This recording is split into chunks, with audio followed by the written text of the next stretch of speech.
What's up, everybody, and welcome to the 17th episode of Sports Talk with me, Whitney B. I am very excited as always. I really love what I do, but more than ever, I'm so excited now because now I got people really wanting to talk to me. I'm commenting with people. I done got some emails. Y'all really showing me love, for real. I didn't think I was going to get this love, and I didn't even know if I was going to really make it to 17 episodes of Sports Talk because people can be hard critics, but I love y'all, and y'all love me. So without further ado, let's get this show started.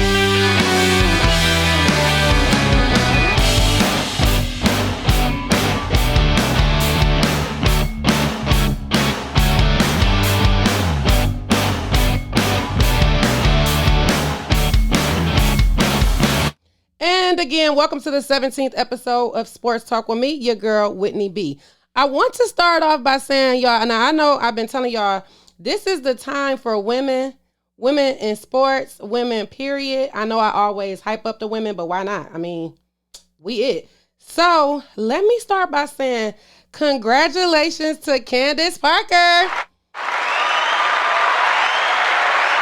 Our girl Candace Parker, WNBA's own, she's a champion, recognized by the NCAA, been an MVP for the playoffs and everything. Candace is it, right, for the WNBA. But let me tell you how and why she is it now. She is the first woman to grace the cover of NBA 2K, y'all. I'm so happy for her. I'm so happy for women, but more importantly, like, this is really it because first off, you don't get a lot of shine when you in the WNBA anyway, or just even playing women's sports.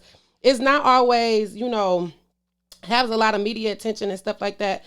And now we're seeing more and more where women are becoming the breakout athletes and they're getting that, attention that we need as women. Again, like we were talking a little bit a few weeks ago about Teresa going over and possibly being the head coach for her team, and it's just a good look when you have women able to, hold those conversations and, be at the top of these conversations, because that has not always happened. People do not look at women as equals or the same. And now, boom, here we got Candace gracing the cover NBA 2K. So how many more girls you going to see? Oh, I'm going to be Candace one day. I am excited for things like that. And when I saw that yesterday, I said, ooh, here we come. We moving on up. Girls running the world, like Beyonce said in that song, run around the world, girls. So, and two, let me tell you how beastie women is. Like, we out here. Olympic runner Allison Felix, she taking care of child care for everybody who needs to bring their kid with them to the Olympics. Like, I said, what? Okay, so at some point, being a woman, you couldn't, if you wanted to have a career, having a family, it kind of had to fall by the wayside. You had to choose between, do I have this family, do I have kids, or do I have, my career? Nowadays, you really can do both, and that is what's up. So could you imagine these kids that actually get to have this experience with their parents? They don't have to stay with the nanny, the babysitter, somebody in their family, who knows? If it was me going to the Olympics, my baby probably be somewhere with the family, because I ain't paying no nanny to do stuff the family can do. But they don't have to worry about that anymore. She's partnered with, let me see, the Power of She Fund. It's up here on my board, y'all, for everybody who's just tuning in. Remember, I got my board right here with my notes. So she is partnered with the Power of She Fund to provide $200,000 worth of child care for the people, for athletes coming to the Olympics. So I read news this week for women. I said, yes, I got to talk about all of this in the show this week. Let's move on to more powerful women news, y'all. Our girl Naomi is making big moves. Now, I know it was a lot going on because I know it was a lot going on because she had dropped out of Wimbledon, dropped out of the French Open. She is going to be in the Olympics, but y'all, her Mattel Barbie sold out Soon as it came out. Let me show y'all this Barbie one more time for everybody who watching. Look at that Barbie. It's so beautiful. And it's good to be able to have people and have Barbies that we can hold and like our idol Barbies.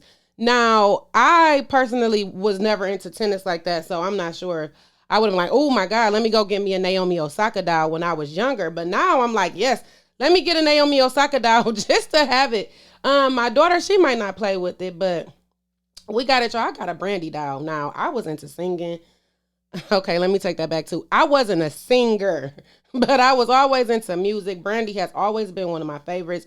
I used to wear my hair like Brandy. Every time she changed her hair on Moesha, I changed my hair. I wanted to be her. I would love to have her voice, but I don't, unfortunately. But I do have a Brandy doll. Like I'm into getting, these things to have them as collector's items. I had the NSYNC dolls on puppets back in the day too. I mean, I still have them.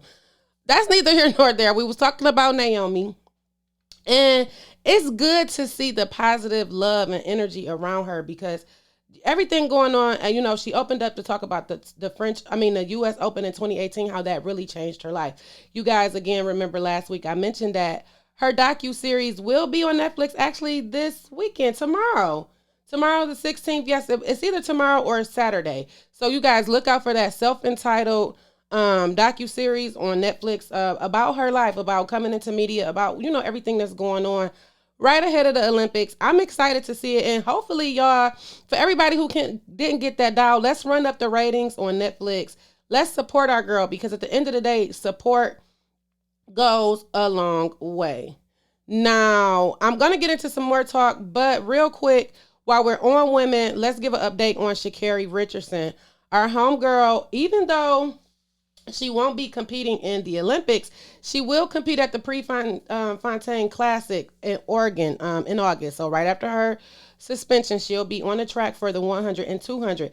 Now, the thing about this classic is it's sponsored by Nike, which sponsors Shakira. So I think that is great. In my opinion, I feel like this would be the start of her comeback story because, what happened to her could be something that literally crushes somebody or puts someone under, but she's actually moving forward and getting it done, and I'm excited to see that she can still, be out here and still make her story.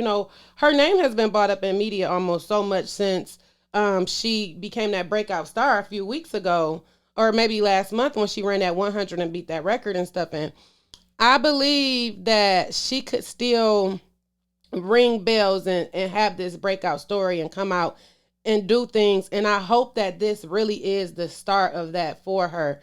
And especially, getting everything together. Losing your mother is never easy. I lost my mom actually and my grandmother in 2017, 8 months apart. Tore me to pieces, and I'm still trying to deal with it. So I know exactly how it feels. What I don't know is how she's dealing with grieving in the spotlight. So I want to send prayers up to her, and I want to say that I'm proud that she is going to be a part of this classic.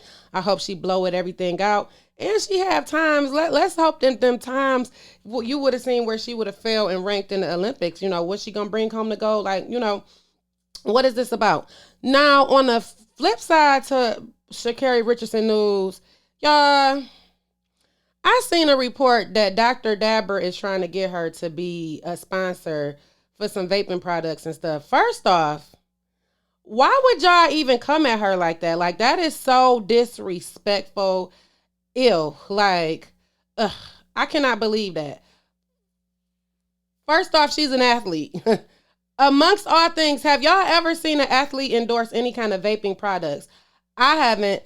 Then you want to add marijuana to the mix when this is something that's already pushed her back a little bit. Like, why would she even want to take Then third off, y'all, not the deal is for $250,000. Like, that's chump change. I feel like if anything, they would be offering me, Big Wit from Sports Talk with Whitney B, $250,000. Like, that's not even, like, if it wasn't vaping, anything that would not be worth it to her. Like, the type of status that she has and everything that she's doing, like, you really want to put her face on something that's going to make your business way more money than you trying to offer her. Like, that was really not fair. But of all the things, why would you offer an athlete a vaping deal? When did vaping ever become something cool? Like any and all the stories that come out, it's bad for you. It's bad for everybody. Then you got these kids out here want to vape and lose their life. And so the most impressionable generation we have is this new generation coming up. They're going to do whatever they see they favorite people doing. So why would you want her to influence kids in the younger generation to vape? Or why would she want to do that? Like, yeah, I was mad. I was hot when I seen that. Like, what is this about?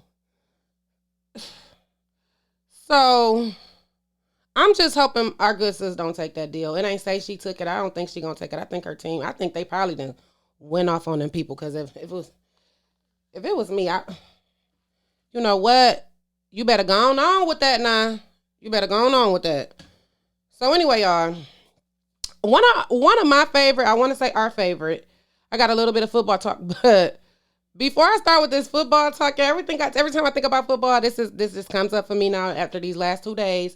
You know, the Lions played the Rams in October, and your girl will be in the building in LA. I'm so happy. Okay, so the story is our favorite, or one of my favorite cornerbacks. He's a free agent this year. Richard Sherman was in a hot seat yesterday. He went to jail. He was denied bond. Supposedly the story is his ex in-laws. He was trying to get in the house. They called the police. Police got there.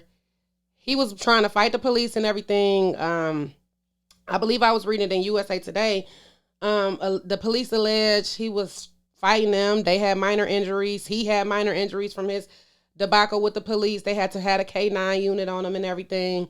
So he was charged with burglary, domestic violence, resisting arrest, and malicious force or something like that. His wife came out to make a statement. She said nobody was injured. This is not in his character. She just trying to get him out of jail because he was, taken to jail about 6 a.m. yesterday and was denied bond. Now, everybody like, oh my God, he's denied bond. What is this about? Well, when you get in trouble for domestic anything, you got to see a judge first. Anyway it goes. So, I mean, nothing was weird about that. But my thing is, so it said in the story that I was reading, it said his ex-in-laws. What was he trying to do at 2 o'clock in the morning at the ex-in-laws house? I was reading some comments and stuff, and people was like, he probably bought that house and blah, blah, blah, blah, blah, blah. And he probably did. They was in Seattle. And we all know he's a free agent now, but Sherm, he got his rings with the Seahawks. He moved over to the 49ers. We would love to have him here in Detroit, but I don't know what's going on with that. But hopefully this doesn't tarnish his image and he can go ahead and continue to be a great cornerback and, be picked up by a team, because teams today, it's so many people getting in trouble. So it's so much up in the air, kind of, the stuff still with Deshaun Watson. We still don't know if he playing, and what's going on with that. So I'm hoping that things like this or this won't hurt him. I just think, what were you doing there? And why was it so important that you got in that house? Like, what was in there? What did you need? We have answers. We want answers. We got questions. We want answers. I'm going to try to get them for y'all. Definitely try to update y'all as this story go on. And then how sometimes when stuff, they might sweep this under the rug, you will never hear about it again. But I'm going to look into it because I really do like Richard Sherman. And I want to know, what happened and where does this go? Now, what team can he go to? Because, I don't know. And I wonder if he would want to re-sign there in San Fran. But now that Salah is out, he done moved on to the Jets. He want to move on to be under Salah, even though that wouldn't be his DC anymore because he's now the head coach. But I don't know. I got to think about that. And I'm going to get back to y'all. I might do a special reel or something and see where we could see where Richard Sherman may land. What's exciting too, y'all, are we're 2 weeks away from training camp and less than a month away from the start of preseason. I know people don't really mind preseason, but do remember we get an extra game of football this season, one less preseason game. So we're closer and closer and closer and closer to the start of football season. I cannot be more excited. And like I said, I'm super excited because I get to go basically see um, what might be our Super Bowl this year, which is the Lions versus the Rams. Now, I was watching my favorite sports show this morning. I know I say that a lot, but they were saying about the rivalry. Like, do you think the Lions and the Rams will become like the new rivalry? Just the whole Goff and Stafford thing, the Brad Holmes. Like, it's just a lot to prove here on both sides. And it was an interview that came out where they were comparing Dan Campbell and Sean McVay. So it's like, okay, we might be birthing a new rivalry here. I just know I'm gonna be in the building there in LA. And I was telling my husband, like, we're gonna be on the visitor side anyway, that's gonna be fine. But when the Lions come there and spank they butt, you think it's gonna be safe that we have our Lions jerseys on? Because we don't get it twisted. Like, the stadium is nice, but it's still close to the hood. And I do not got time to be trying to come out nowhere and people be mad because they lost. So we're gonna have a standby outfit when we go. And I might they might beat me up anyway, y'all, because I'm painting my face like a lion. So I might be bruised and banged up for that episode of Sports Talk, because I'm going to take my whooping if they mad, because I know they're going to be mad. I know they're going to be mad, because I'm going to be all in everybody's face like, restore the roar. Pray for me. So, y'all, it's football season. That's all I got to say. Basketball season is coming to an end. Space Jam do come out this weekend. I'm going to try to see if my husband going to take me to see it. But and remember we was talking about the Suns and the Bucks and stuff, and I told y'all I thought they was going. I thought the Suns was gonna put it away or have it kind of in the bag. It's tied up now. The series is tied up 2-2. Giannis is out there. He doing what he got to do. So we'll see now with the home court advantage back on the Suns, like where they pick it back up. It just seemed like they have down days. One day Devin Booker ready, Chris Paul not. That was this last game. Vice versa the next time. We got to be on one accord when we get out there, y'all. I don't really care who win. I think the Suns may win. Now you never know. I'm excited because the Pistons got the number 1 draft pick, so I'm interested in seeing what's going on with that draft coming up. But, this time of year excites me because football season is approaching. So I love when the finals come up and stuff like that. So yeah. Let's talk a little bit more about pettiness though, real quick. Stephen A. Smith is petty. And finally, people calling him out on the stuff that he's saying. He finally wanted to apologize over his regrettable comments. But your boy in a hot seat because he says Shohei Ohtani should not be the face of baseball because he need an interpreter.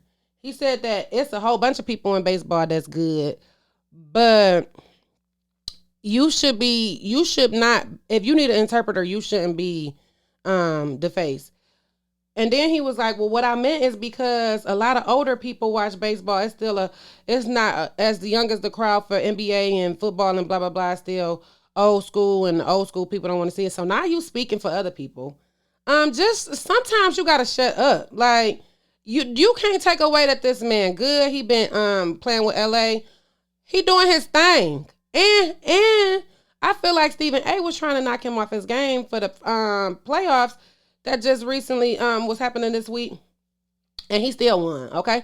Stop playing with him. The thing about it is Stephen A. Smith he always got something to say. And I feel like his controversy has landed him where he is today. One of the highest paid analysts there. If not, I think he might be the highest paid analyst there at ESPN. First Take is good. Everybody love it. They want to watch it. It's always something Stephen A. Smithism, that somebody gonna come out with after he says something controversial. But Y'all remember this man always got something to say. He was talking about Aisha Curry. He had comments. Remember they was saying he had said something about racial slur when they was asking him if Kobe was gonna play, rest in peace Kobe. And he was like, if you don't think Kobe gonna play, so look it up. He denied that. Let me think of some more controversial things. Stephen A. Smith. Oh, the whole Colin Kaepernick stuff. He had a whole bunch of unfavorable stuff to say about that. Finally, people are holding him accountable for the things that he's saying. If we could take a step back, he was suspended from ESPN over something. I'll think about it, y'all. It's out here. Research it. But why we keep allowing him to say stuff like, so ESPN can't find nobody else? Because that didn't even make sense. Like, oh, he need an interpreter. Okay. Like, I mean, so it's people out here who's born and raised here who still don't speak good English. Let's be clear, okay? So what does that mean? Like, what does that mean? What does that mean, Stephen A? Why say that? And then you speaking for a group of people talking about, oh, it's still the older people, blah, blah, blah.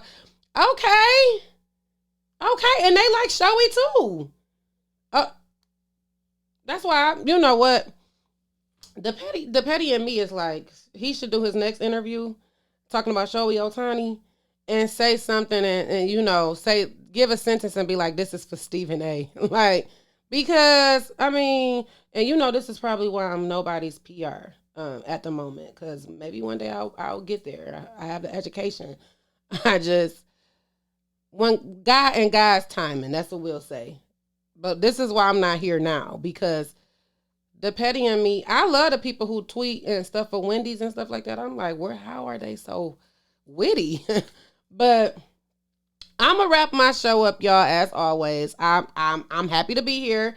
Episode 17. Check me out. I'm seeing the love. Y'all starting to see them YouTube videos. I love y'all. Thank you to everybody who has been commenting. I've been getting emails lately, so thank y'all for these emails. And just continue to let me know what y'all want to see, what y'all want to hear. Continue to pray for me, pray for the show. We're growing and we're learning together. As always, y'all go to the website www.mywhitneyb.com/shop, mywhitneyb.com/shop, and purchase your beautiful t-shirt. If you're watching this via video, you could see that I've had my beautiful yellow and pink t-shirt on the whole time. Is a very, very, very comfortable cotton. It washes well, and the iron works perfect after that wash. Also, if you want to keep up with the content, head over to rockyroadmedia.com. That's www.rockyroadmedia.com for all the latest updates in these shows under the umbrella, the Rocky Road Productions umbrella. You have Shade and Shenanigans and Love and Success every Saturday at 4 p.m. On Facebook Live under the Rocky Road Productions page. Immediately following is Vitamin D. So, guys, make sure you go over there, subscribe, comment, share, and do what you do. As always, we appreciate all of you guys' support. We love you, and I'm out.